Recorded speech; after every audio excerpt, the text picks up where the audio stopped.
All right, we ended on Friday talking of God, who is the major subject of the Torah, the beginning subject, the ending subject. That truly, as we look at Torah, we see God continually taking the initiative. And yet as we go through Torah, we see that God relates to his people by means of covenants. And of course, as we take a look at Torah, we realize that covenant was something that was well known within the society of the ancient Near East. In fact, it continues on today. We might not use those terms, but we know the covenant is still very, very essential because of how many lawyers we have in the United States and other countries as well. That lawyers are there to make sure that legal contracts, legal agreements are written in a proper way, and then that the stipulations within those agreements will be fulfilled. And much like the ancient Near East, lawyers have developed their own language that goes along with the laws and the contracts, the agreements that are made. And of course, that's the reason they stay in business, because they have their language and you don't know their language. And so if any of you have ever read a modern contract of any kind, you realize how much legalese there is within it. Well, the same thing was true in the ancient Near East. That the waywardness of man is the fact that we don't trust each other. And so because there is a lack of trust, we have to enter into binding agreements with one another. And just as today there was a term that developed, and then terms that flowed out of this covenant relationship. Now, a covenant comes about when two or more individuals, that is, individuals or corporate entities, establish a relationship together. That all of a sudden you realize that you can't avoid one another, that you're going to be coming into contact. There is a relationship, and so the relationship between two parties is formalized by a binding agreement with a sworn oath. The oath being a statement that one will fulfill, one will obey, uphold, one will accomplish what has been said within the agreements. And I've listed for you a number of secular agreements that are in the book of Genesis. And we see here that Abram and then Isaac and Jacob. As Abraham, Isaac live within the land of Canaan. And then as Jacob is returning from Paddan Aram back to the land of the Canaanites, we find that, all right, they have these relationships with individuals. They are living together, and so agreements are made between the two. In chapter 21 of Genesis, we see that Abraham makes a covenant with Abimelech, the leader of the Philistines. And so in 21:27, Abraham took sheep and oxen and gave them to Elimelech, and the two of them made a covenant. And so they, verse 31, the two of them took an oath. So they made a covenant at Beersheba, because and Elimelech and Phicol, the commander of his army, arose and returned to the land of the Philistines. And so an agreement is made. right, on Abimelech's part, because he realizes that God is with him. So he wants to have this covenant of friendship, that he will do no harm to Abram, so that Abram's God might bless him. Chapter 26 is over watering holes, watering rights. And so again, there is a problem now between Isaac and Abimelech and the Philistines. And so in verse 28, the Philistines, we see plainly that the Lord has been with you, so we said, let there now be an oath between us, between you and us, and let us make a covenant with you. And then in chapter 31, we find out that Jacob and Uncle Laban don't trust each other, and so they make a covenant with stones. Jacob saying, I won't go any further north, and Laban saying, I won't come any further south. And they swear an oath to each other and enter into a binding covenant arrangement. And on pages 96 to 103 of readings from the ancient Near East, there are more documents that are there to show that not only did individuals enter into covenants within the ancient Near East, but nations did as well. And particularly when one nation conquered another nation. The Hittites particularly developed this, where they would then give a covenant that would include stipulations and the means by which curses would come upon the people who would disagree or would disobey those stipulations, and the blessings the Hittites would bring upon them if they did. And we'll talk a little bit more about those treaties later on within our study of the Torah. So we can have covenants like we have in Genesis between individuals, although of course realize that with Abimelech being representative, Phicol, the commander of the Philistines, that to a certain extent is not just individual, but also to Abraham and Isaac with the people that they represent as well. And you can have cities entering into covenants with other cities. You can have nations entering into covenants with other nations. And we've already seen that obviously along with the agreement is the sworn oath, the swearing that one will fulfill the promise that has been made.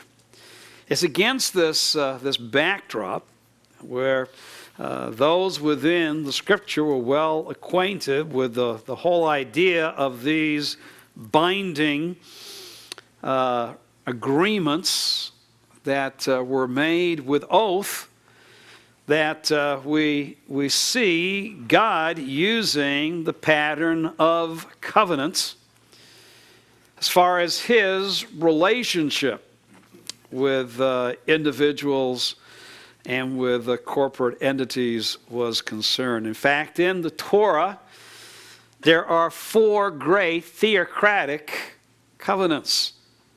Covenants where God is one of the parties with another individual or individuals. The first of those covenants spoken of is the covenant that God makes with Noah. It is spoken of in the future tense in Genesis chapter 6. The Lord says to Noah, "But I will establish my covenant with you, and you shall enter the ark, you and your sons and your wife and your sons' wives with you, and of every living thing of all flesh, 2 of every kind." And so, all right, Noah, you, your sons, and representatives of the animals are to enter into the ark. Later on in chapter 8, verses 21 and 22, God speaks about the regulation that he will bring that he will never again destroy every living being as he has just done through the waters of the flood. In fact, from this point until the consummation, as far as the earth is concerned, there is regulation of seed time, of harvest, summer and winter, day and nights. That God is, at least on a universal, in a universal way, all of the earth impacted is not going to upset that regularity until when he finally will do at the consummation of this age, and all mankind will now realize something unique and something different is taking place. And in chapter 9, God enters into covenants with Noah and his sons, his seed, and with all of the animals of the earth, all that came out of the ark. And his promise is never again to destroy all flesh by means of a flood. And there is a sign that is given that would remind both parties to the covenants on exactly the promise that had been made, and that is the bow in the cloud, the rainbow. That is a reminder.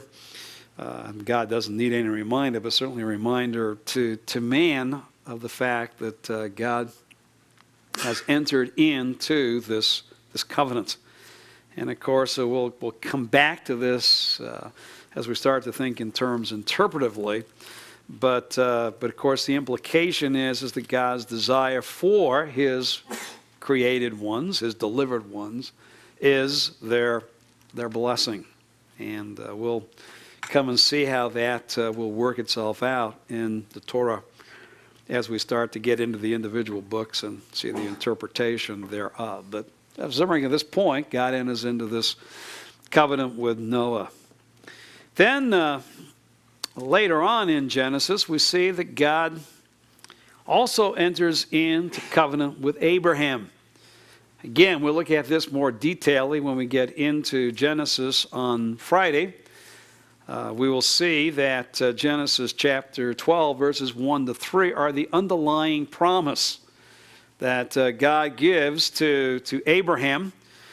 And actually, in chapter 15, Abram himself asked for confirmation of the Lord. "O Lord God, what will you give me?" Okay, you talk about I'm going to have a great inheritance. So what? I got no children. All right, and so there God swears that he will have children, and then enters into oath, a covenant oath, makes a covenant with Abram on what he is going to do for Abram, and particularly for Abram's seed.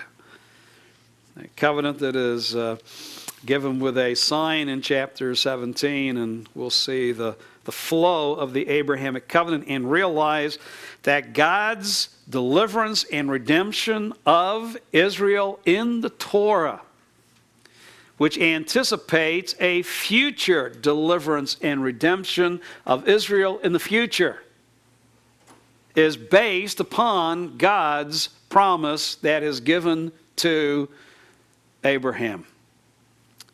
The covenants, the binding agreement with a sworn oath that God gave to Abraham concerning his seed. And even though as you go through the Torah, the direct references to the Abrahamic covenants are not as full as they are early on in the narratives of the patriarchs, yet nevertheless, throughout the rest of Torah, in fact, throughout the rest of the Old Testament and the New Testament, underlying what God is doing is the promise that he has given to Abraham. Now, particularly for Israel, how will they, as a people, as a nation, come to experience the blessings that God has promised to give through Abraham? And we'll see this is where the Mosaic covenants comes into the revelation and the experience of the nation, the seed of Abraham corporately. Now, I refer to it as the Mosaic covenants because that is classically how this covenant has been stated. Dan Block has talked about the fact that really this should be God's covenant with Israel, because the covenants is usually entitled by the one with whom the agreement is made.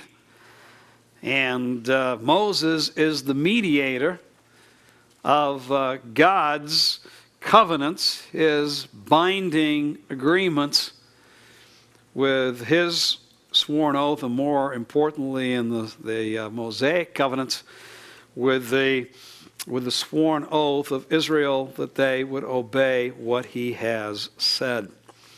And it's important for us to take a look at Exodus chapter 19, verses 5 and 6. God in verse 4 of chapter 19 tells Moses to communicate this to Israel. You have seen what I did to the Egyptians and how I bore you on eagle wings and brought you to myself. Right. Verse 4 is what God has done in faithfulness to the covenant oath that he gave to Abraham. Now then, as a result of what God has done, if you will indeed obey my voice and keep my covenants, then you shall be my special treasure among all the peoples, for all the earth is mine, and you shall be to me a kingdom of priests and a holy nation. These are the words that you shall speak to the sons of Israel. Okay, you have been delivered from the Egyptians and brought to Yahweh himself, as God has been faithful to the promise that he made to Abraham. Now, all right, you will have these particular characteristics if you obey my voice and keep my covenants. That is the word that God is now going to speak, and the covenant is going to go to Israel, give to Israel, that if they would be obedient, this would be the result as far as their life would be concerned. It is to this covenant in chapter 24, verses 7 and 8, that Israel agrees. We will obey all that God has said. And a covenant ceremony is enacted, and Israel enters into the covenants. A covenants that they do not keep, and according to Leviticus 26, will not keep. Curses will come upon them. And yet the basic stipulations are given. Israel is reminded of that, and yet the Torah shows historically their failure to obey and anticipates their continued failure to obey the covenant made with Moses. And then finally in Numbers chapter 25, there is a fourth covenant that is made that is referred to as the priestly covenants. And this is where God, by covenant oath, declares to Phinehas that his seed will have a covenant of perpetual priesthood, because he was zealous for God, and made atonement for the sons of Israel. So that the particular line is Aaron, Eleazar, Phinehas, and now all of the priests from that point on will be in Phinehas's line. So not every last son of Aaron will be a priest, but those in the line of Phineas.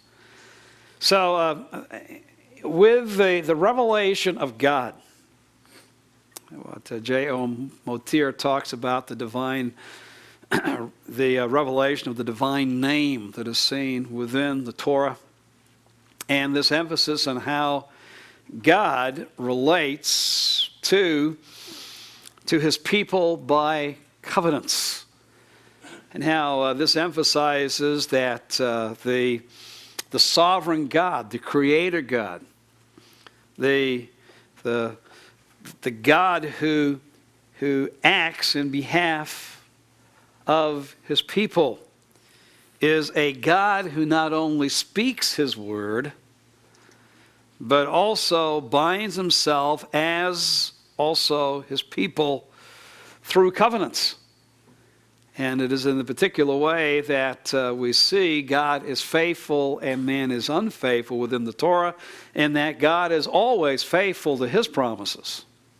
He's always faithful to his agreement.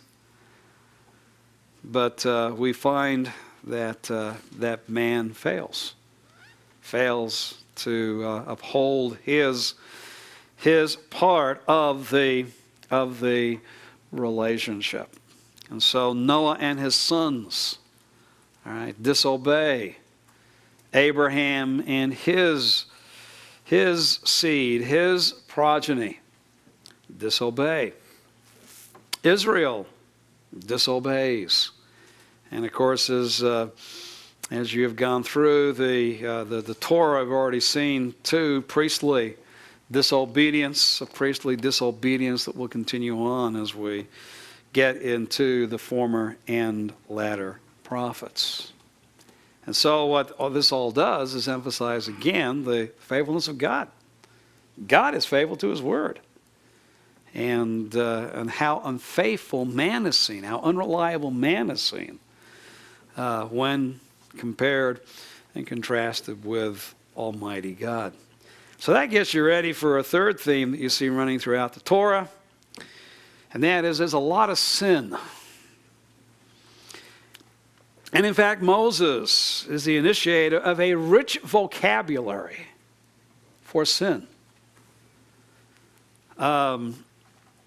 Waywardness, transgression, disobedience, rebellion, lack of faith. It is amazing as you go through the Torah and through the rest of the Old Testament that God gives to his people such a rich vocabulary. What kind of sinner are you? Well, let me count the ways.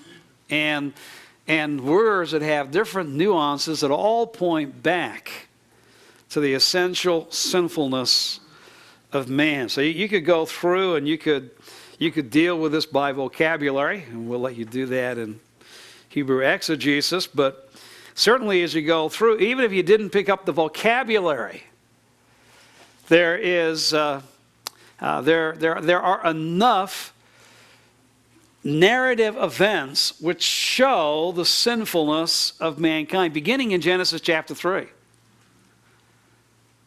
Has God said,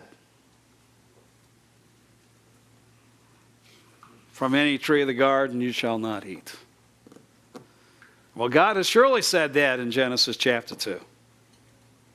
"From the fruit of the tree of the knowledge of the good and evil you shall not eat. In the day you eat, you shall surely die." And so what do we see in chapter 3? God has given a direct command, you shall not. And first Eve and then Adam do what? Exactly what God said don't do. They do. Now, it couldn't be any clearer. A direct word, a direct commandment. Do not eat. Chapter 3. "And she ate and gave to the man with her, and he ate also." Sin. Out and out rebellion against the commandments of God. Chapter 6, we start to see a little bit of the rich vocabulary developing. In chapter 6, verse 5, the Lord saw that the wickedness of man was great on the earth, and every intent of the thoughts of his heart was only evil continually. And so the Lord determines to blot man whom he had created from the face of the earth. But the extent of man's sinfulness, his wickedness, every thought being evil continually, shows the sinfulness of mankind. Genesis chapter 11, the incident at Babel. And notice in verse 4, they know exactly what God has said. Be fruitful, multiply, fill the earth, and subdue it. Come, let us build for ourselves a city, a tower whose top will reach into heaven, and let us make for ourselves a name, lest we be scattered abroad over the face of the whole earth. We know what we want to, we know what we're supposed to do, which is go throughout the earth. Rather, we get and gather in one place to build a tower that will reach into heaven, to make ourselves a name. And again, we're just observing at this point. We'll come back and unpack a few of these things when we come in on Friday and take a look at the Abrahamic covenants. But sin. Exodus 32. This is Israel. Israel that has been delivered by the hand of God from bondage in Egypt, that have experienced the plagues, gone through the Red Sea, had manna from heaven day by day, water from the rock. God has spoken directly, saying, you shall have no other gods in preference to me, and you shall not make an idol of any created thing. And just a few weeks later, Israel that has seen the great hand of God and heard exactly what God has commanded them not to do, does what? Oh, we don't know. Where's Moses? Moses, we lost him. He's been up in that mountain for a long time. He ain't coming back. I mean, Aaron, make us gods that we can worship. All right. Give me your earrings, your jewelry, and voila. Out comes the golden calf. And Aaron says, here, O Israel, is the God who has led you out of Egypt. Few weeks after God had made it very, very clear to a people who had experienced his mighty hand. And you got the worship of the golden calf. Leviticus 10, after God has spoken about his holiness and will continue to speak about his holiness, Nadab and Abihu bring strange fire and instantaneously are judged by God.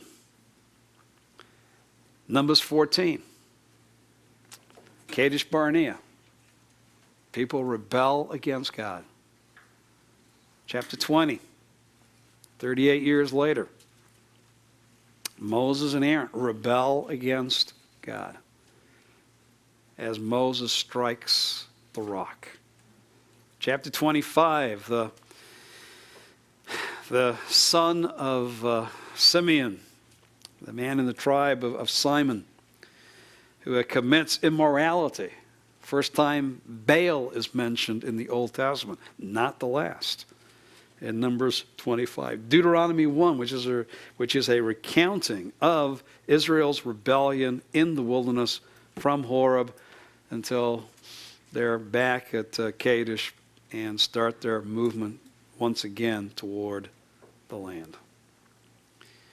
And yet God is seen as a choosing God. Election is within the Torah. It is not the oldest who necessarily is chosen. Again, we'll come back to this, but as you take a look at the days of Terah being 205 years, and in chapter 11, verse 32, chapter 12, Abram was 75 years of age. Implication is Abram is not the oldest son because Terah started to bring forth children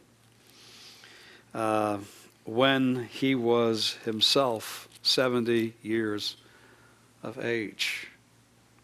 So, implication, Abram was not firstborn. And we don't have to worry when we get to Esau and Jacob. Chapter 25 makes it very, very clear. God chooses the younger instead of the older. And then later on, in chapter 49, the kingly line is going to come through Judah, not the firstborn Reuben. And in Deuteronomy 7, a passage again we'll look at, God makes it very, very clear. I haven't chosen you, Israel, because you were the best, you were the strongest, you were the mightiest. I have chosen you because of my love for the fathers. A lot about Exodus within the Torah, a going out. Now, certainly the events are recorded in chapters 12 to 15 of Exodus as the nation of Israel departs, goes out of Egypt. By the way, an event that we will see that then is referred to again and again within the Torah and within the rest of the Old Testament, looking back to what God did. Do you ever forget who God is? Do you ever forget what God has done for you? Go back to the events of the Exodus. But also realize in Genesis, the Exodus is anticipated in the very making of the covenant with Abram. God said to him in chapter 15, beginning in verse 13, "Know for certain that your seed will be strangers in a land that is not theirs, where they will be enslaved and oppressed 400 years. But I will also judge the nation whom they serve, and afterward they will come out." They will exit. They will have an exodus from that nation with many possessions. But Abram, you go ahead. You go to your grave. This is going to take place after your death. But notice here is God telling Abram, not only do I guarantee that you're going to have a seed, not only do I guarantee your seed is going to have this land, but I guarantee to you that they're going to be in bondage and I am going to bring them out. There's going to be an exodus. So it's anticipated at the very end of Genesis.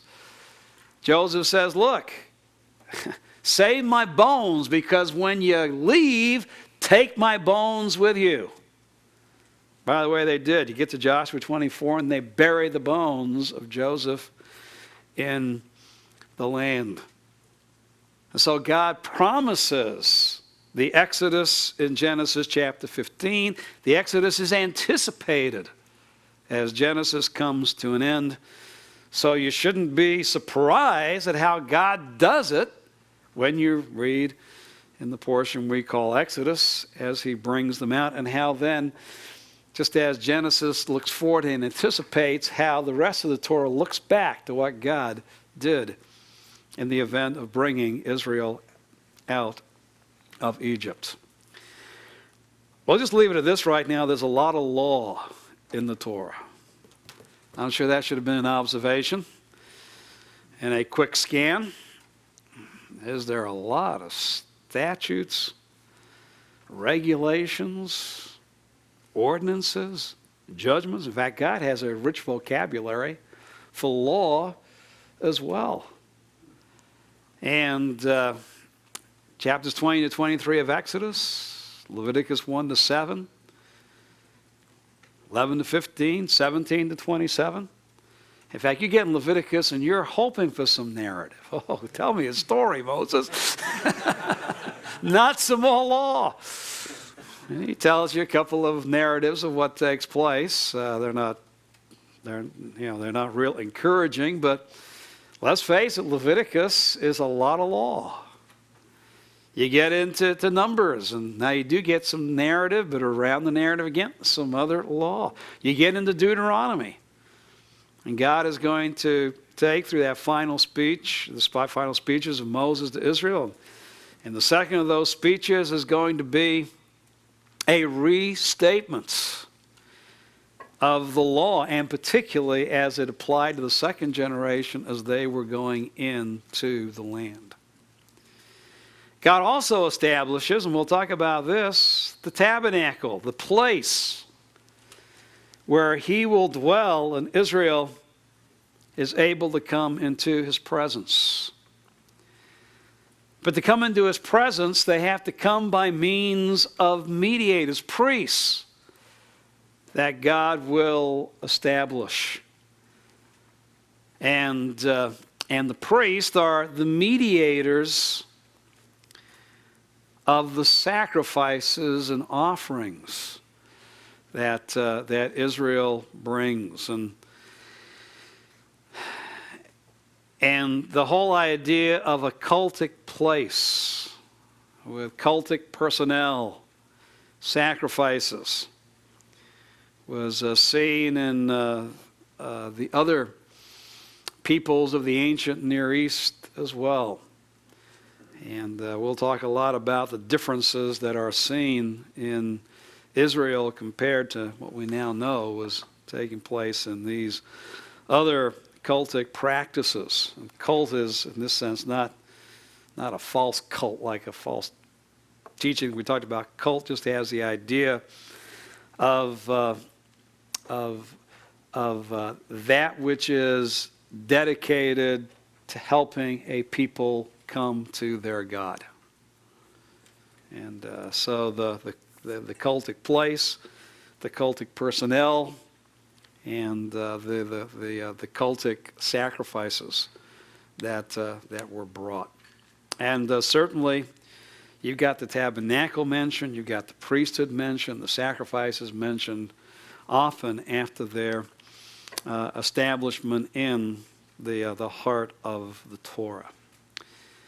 Eighth, you can't miss that as you go through the Torah, there is a tremendous emphasis upon the land, particularly the land of the Canaanites. You are reading through chapter 10, and you are reading about the sons of Japheth and then the sons of Ham, and ultimately you'll have the sons of Sheth. Right as he's talking about the Hamites, he gets in verse 18 and 19 of Genesis chapter 10 to talk about the families of the Canaanite. And afterward, the families of the Canaanite were spread abroad. And the territory of the Canaanite. The interesting thing is, as you go through this genealogy, he doesn't deal with any other individual and say, now this is his specific land. He gives a generalization as far as the sons, the seed of Japheth is concerned. And a little later on, we'll talk about some of those of Sheth. But right here, he takes time in the territory of the Canaanite and gives you the boundaries extended from Sidon as you go toward Gera, as far as Gaza, and as you go towards Sodom and Gomorrah and Edom and Zeboim, as far as Lasha. Because this particular land of the Canaanites is going to become very, very important within the Torah. Because this is the land that God promises by covenant oath to give to whom? To the seed of Abraham, to Israel. And so in 12:7, to your seed I will give this land. Chapter 13, okay, Lot is separated, got the best land. Abram, you walk throughout the land. As an indication of the land that God is going to give to him, even within the making of the covenants. The very end of Genesis chapter 15, talking about he's going to deliver them and bring them And verse 18, on that day the Lord made a covenant with Abram, saying, to your seed I've given this land. Spells out the boundaries. And in verses 19 to 21, the different peoples who inhabit that land at the time. This is the land that I'm going to give to you. And of course, as we see in the Exodus, chapter 3, verse 8 of Exodus, I've come to deliver my people and bring them into the land that I promised to give to them. The land that is spied out in Numbers 13. The land that is once again specifically given as far as boundaries are concerned in Numbers 34. The land, Deuteronomy 1, that God said at Horeb, Sinai, he set before the people now, okay, I've given you my law now.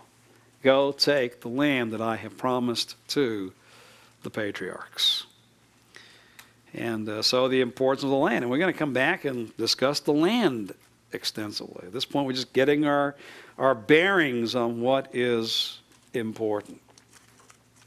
And from the human perspective, realize the Torah, the narrative is really the story of 5 men. As you overview the Torah, you realize, okay, a lot is said, but really, in the end, it is the story of these 4 individuals. Basically, chapters 1 to 4 of Genesis are about Adam. Chapter 5 is a genealogy that gets us from Adam to Noah. Chapters 6 to 9 are the story of Noah.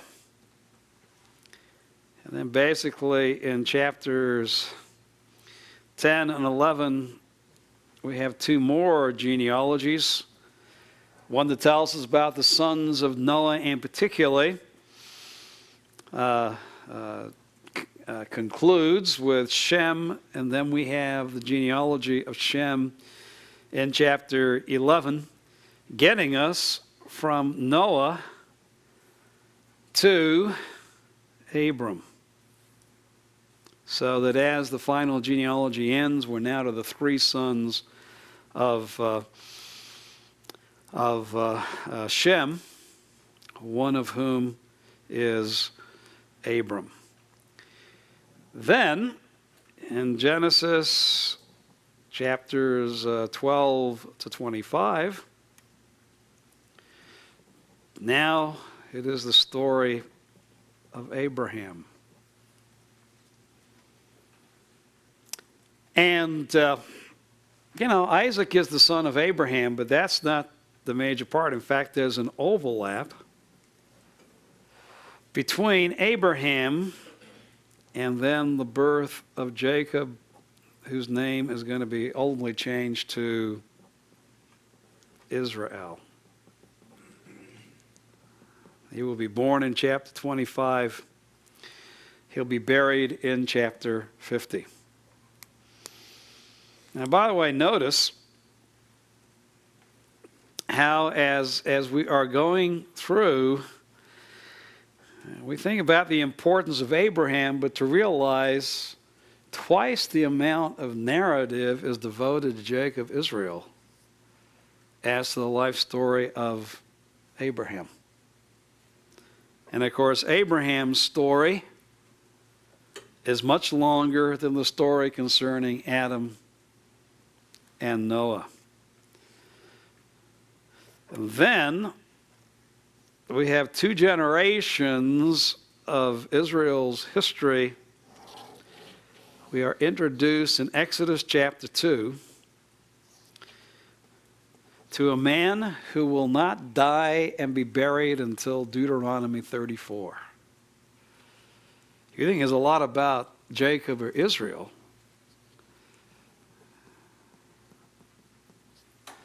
The narrative about Moses. As someone has said, the Torah, written by, produced by, directed by, starring, on the human level, Moses.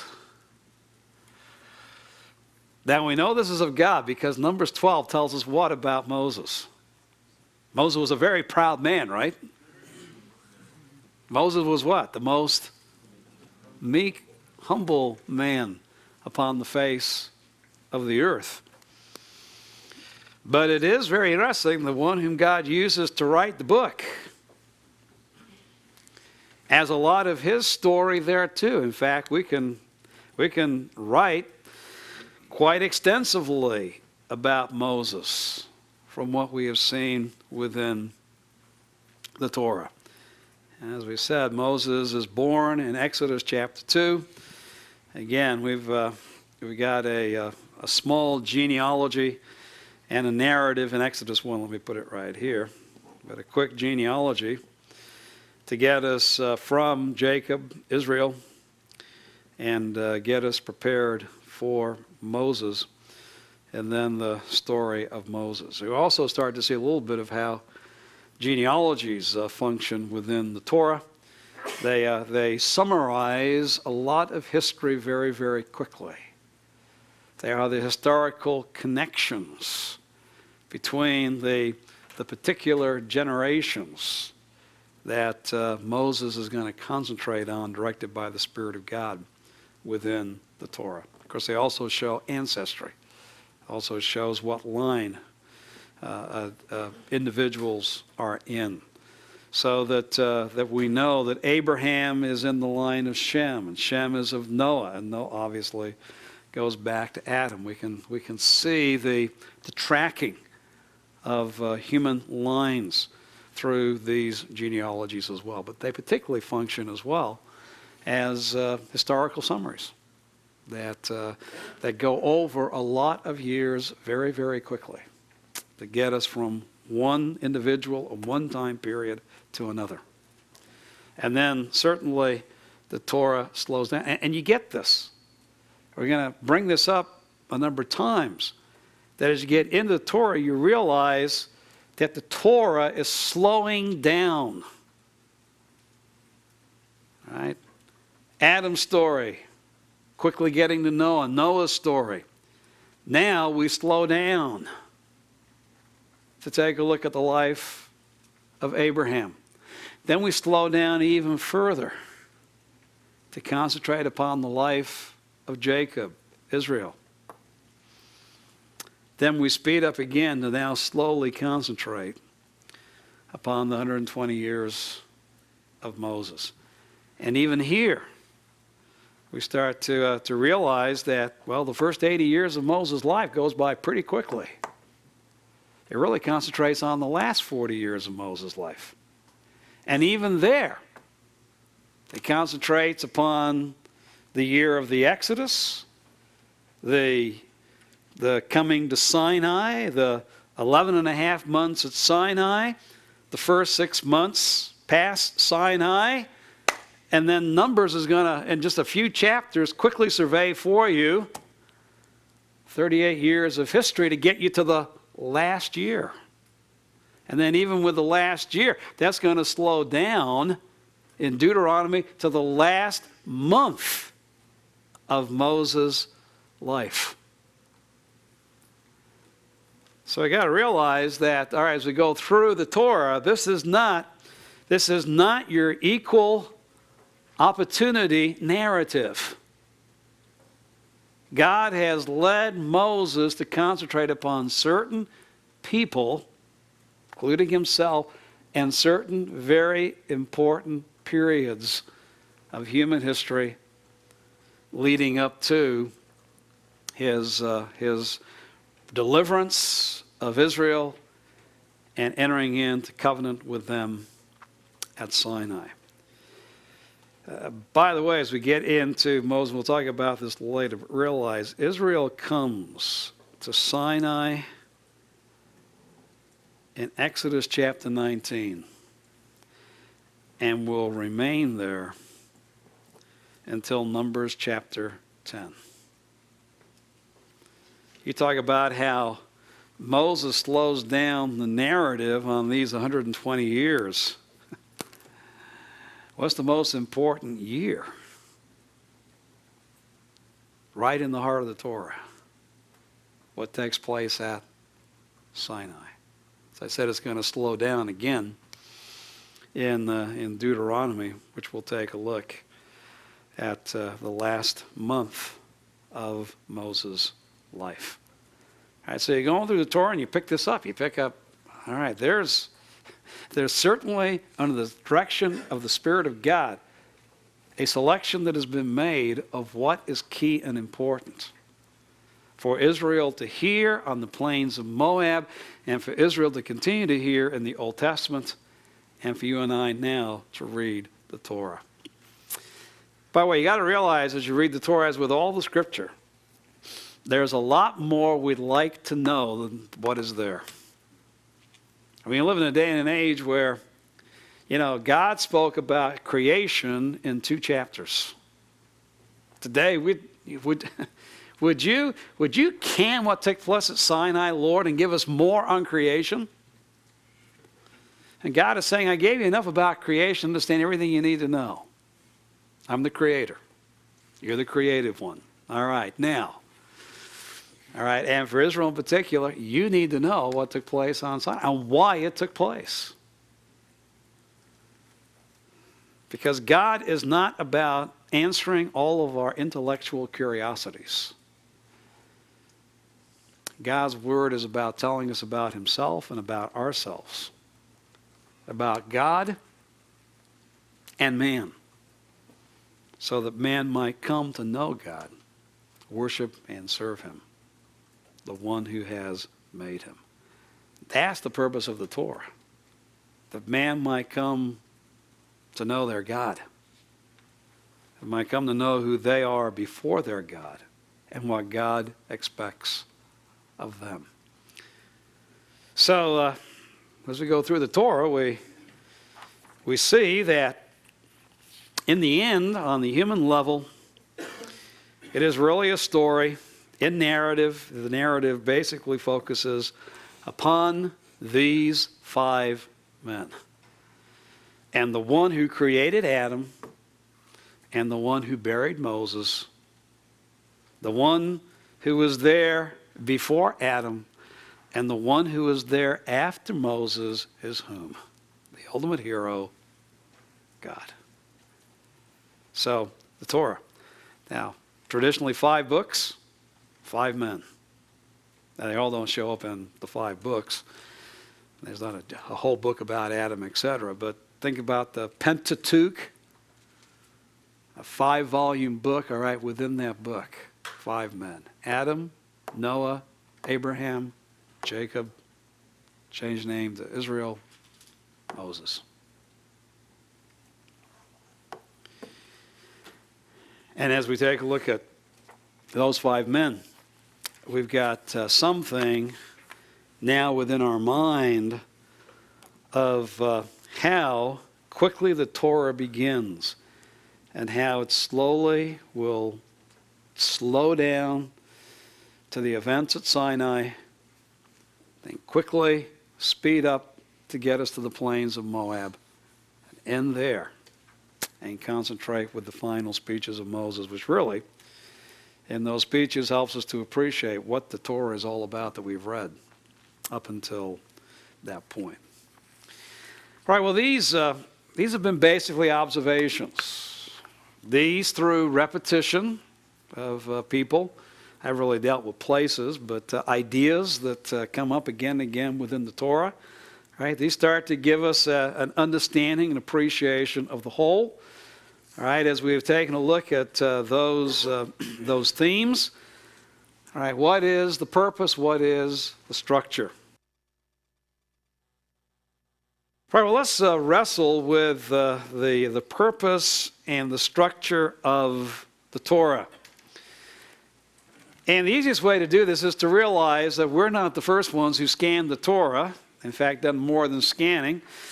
Gone through and read it detailedly and numbers of times, and then kept scanning it and scanning it and scanning it, seeking to say, what is the purpose and the structure of this literary whole. We've established that this is one literary document.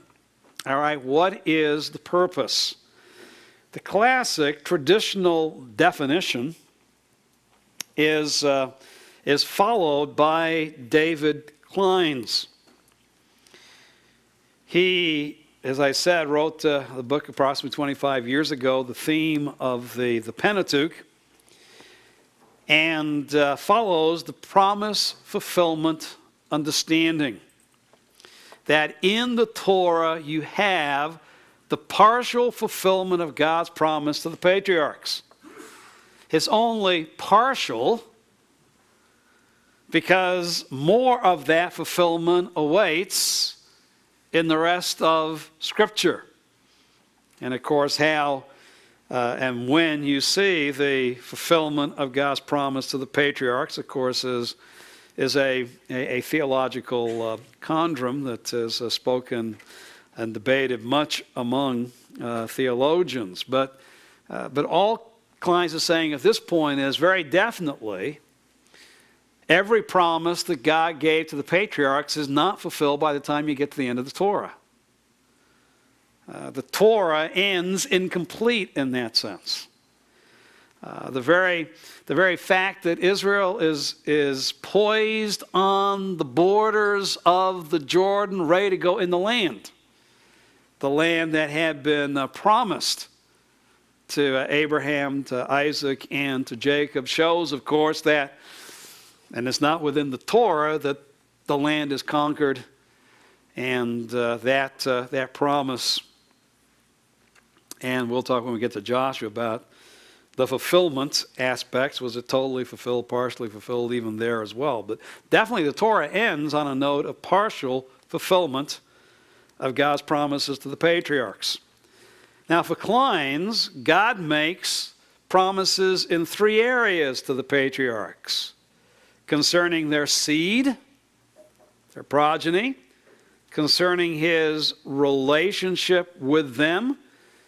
I will be your God, you will be my people, and particularly your seed will be my people. And then those who have a relationship with me are going to dwell in a particular land, which according to Klein's, all right, this promise given to the patriarchs is in response to the divine initiative in a world where human initiative has always led to disaster, and a reaffirmation of the primal divine intentions for man. All right, the primal divine intentions for man go back to Genesis 1 and 2, reiterated to Noah in the beginning of chapter 9. So where do we have the divine intentions? All right, it's here. And this is the renewed divine initiative where human initiatives always lead to disaster. All right, where do we have the disasters? All right, we've already spoken about that. We have the disasters in Genesis 3 through 8.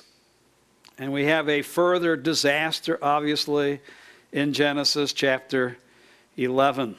So you read through the first 11 chapters of Genesis, you see what God's intentions is for man, and you see man going off and doing exactly the opposite, and is always disaster. All right, so there is Klein's, and basically he says, all right, Genesis 1 to 11 gives you the foundation. Here's God's determination. Here's man's rebellion. And so God responds with a promise to the patriarchs, first Abraham, then Isaac, then Jacob, of seed, divine relationship, and land. Now, Eugene Merrill, in a biblical theology of the Old Testament, and by the way, Klein's would see the key passage, the hinge of the Torah, Genesis 12, 1 to 3. Now, it's a very important passage. We'll look at it and unpack it a little bit more on Friday. And certainly it is echoing what is in the first 11 chapters of Genesis, and certainly setting the stage theologically for what is going to come in the rest of the Torah. The question is this a major division as far as the structure of the Torah is concerned? Merrill takes a kingdom understanding. And you notice how very, very close this is to what Kleins has also said. God chose Israel as the seed of Abraham to be the priestly nation that would restore mankind to his proper role as rulers for God over his created earth. Right now, Merrill is going to key more in, rather than just, Genesis 1 and 2, give a general statement of the divine intentions for man. Merrill now comes to Genesis 1:26 and 28 and says, and what exactly is the divine intention for man? And the divine intention is that man should rule over at least the earthly part of God's creation. And so the mandate that was given to man is be fruitful, multiply, fill the earth, subdue it, and rule over the fish, the birds of the sky, every living thing that moves on the earth. It is a mandate to rule. It is a mandate to exercise God's authority. It is a mandate as a prince before God to exercise the authority of the king. And what Merrill would bring up is the fact that God does not renounce. In fact, in Genesis chapter 9, even after the flood, he renews and restates the fact that there is to be this rule: be fruitful, multiply. The fear of you will be upon every beast of the earth. I've given everything that's alive for food and the green plants. And you will exercise authority over those who shed blood. Right? And so he would say, all right, there's a reaffirmation of the role that man is to play.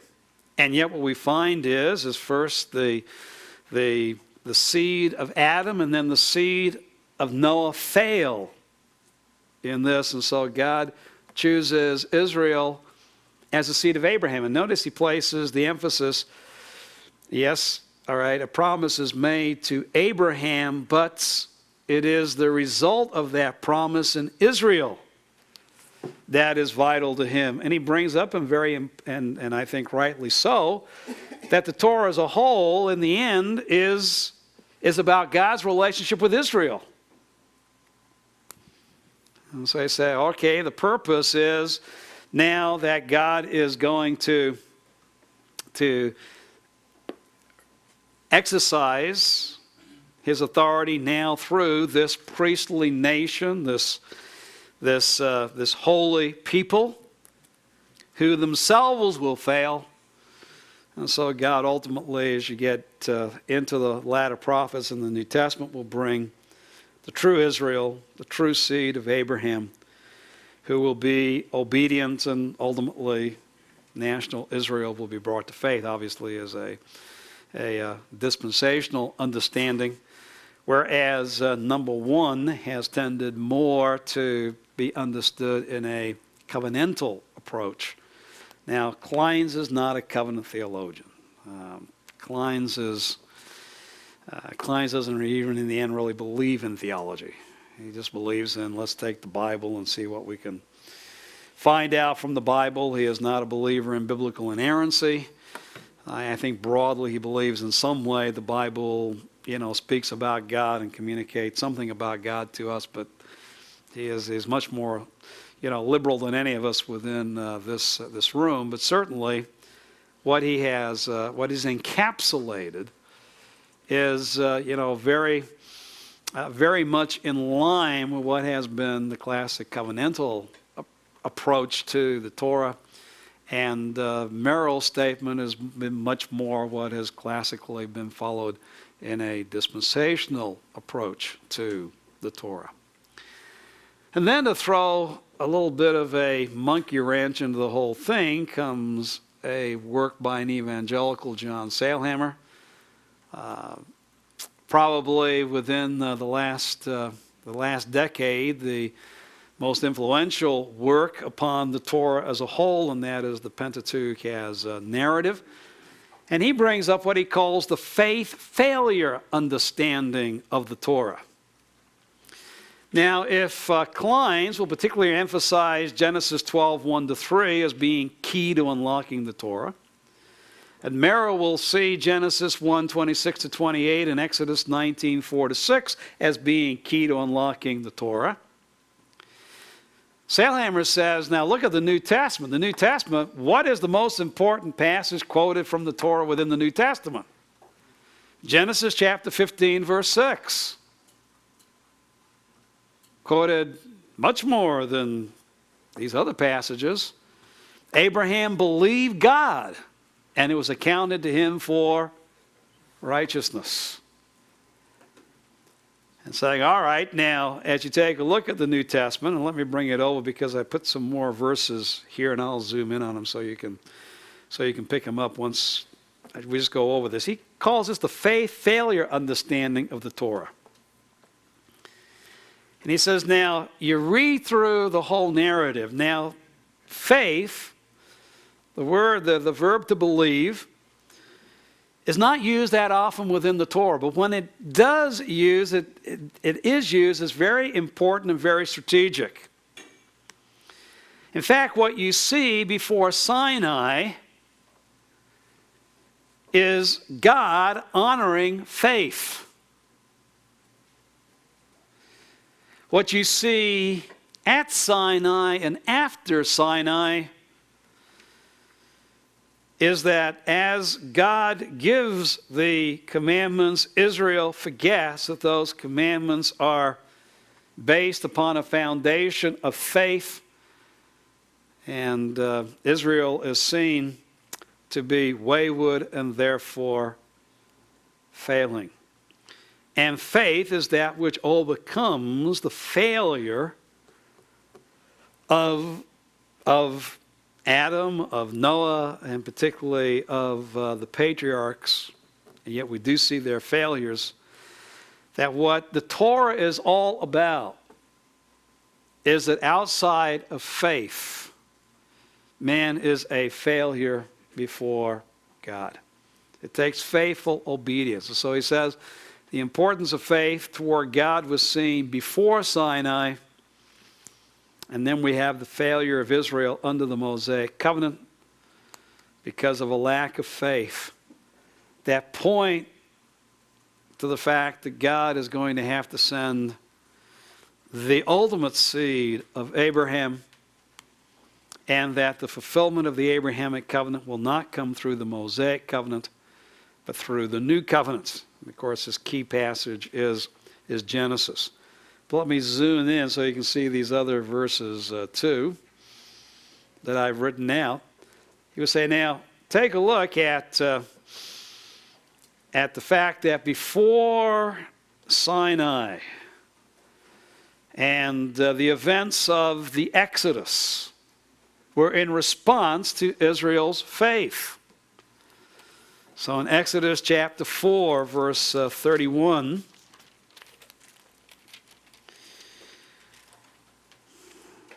so the people believed. And when they heard that the Lord was concerned about the sons of Israel and has seen their affliction, then they bowed low and worshipped. Their faithful response to the revelation from God given by Moses was one of trust. seen in the fact that they bow and worship. Their faith leads to submission and a measure of obedience toward the Lord. Now, certainly this is not a constant. We've already seen this within the patriarchs, all right? Their faith wavers. But in the end, God gives them deliverance as they respond to Him in faith.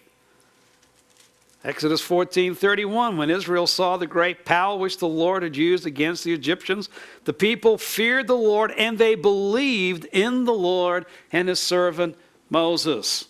Now again, that faith's not going to last, as far as a sense in which they're going to continue to rely upon the Lord and His servant Moses. In fact, in chapter 15, when they get in the wilderness, they're going to grumble, just as they grumble back in chapter 5 because of the burdens that Pharaoh placed upon them. But what Moses is showing is seen within the life of Abraham. And then with that paradigm of Genesis 15:6, we can put that to Isaac and Jacob as well.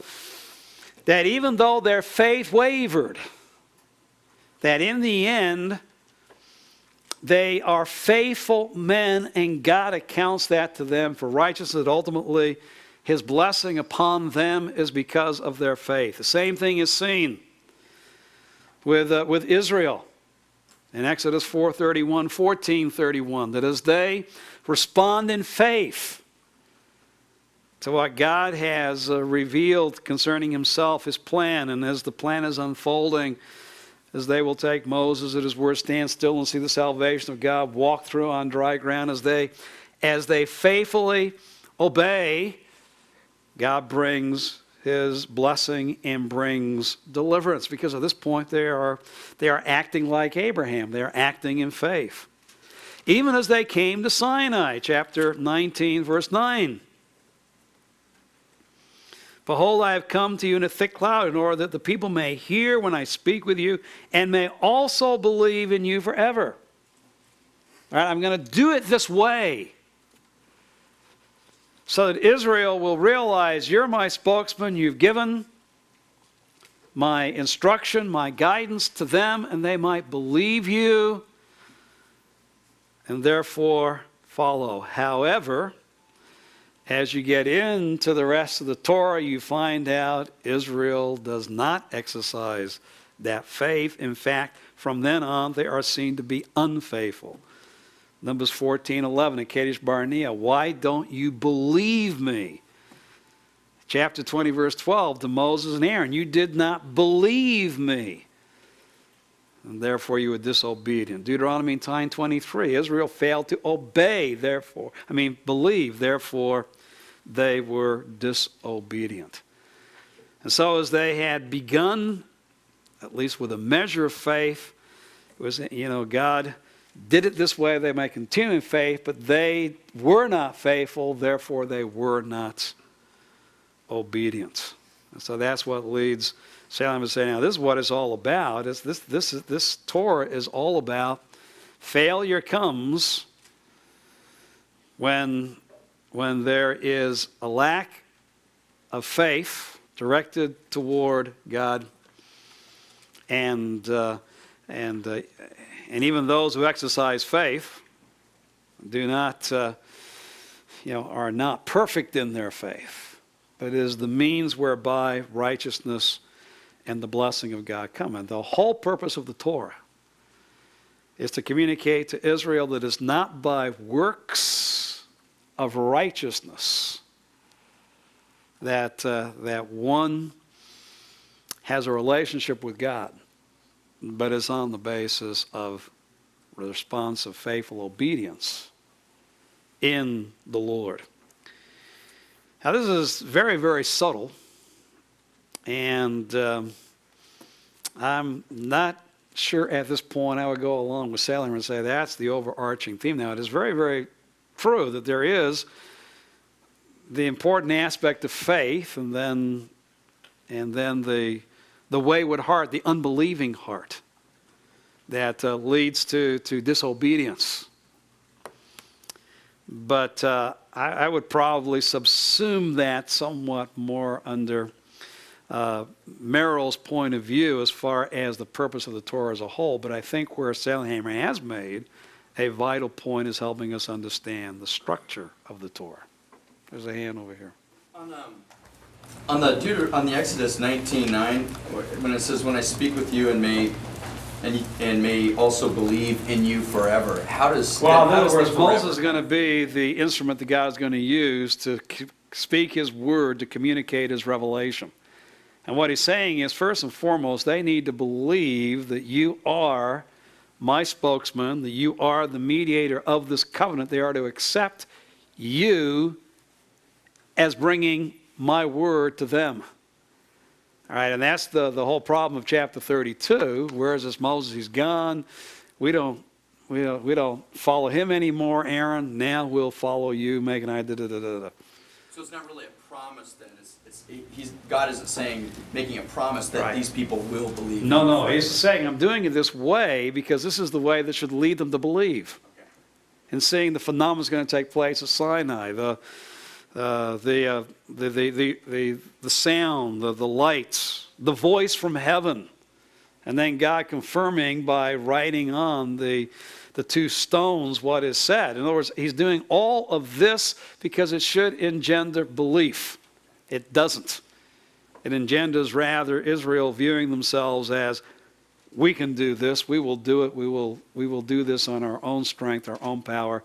And the rest of the Torah shows, no, you didn't, no, you don't, no, you won't in the future.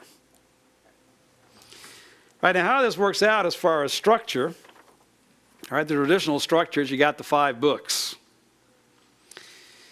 But for Klein's and...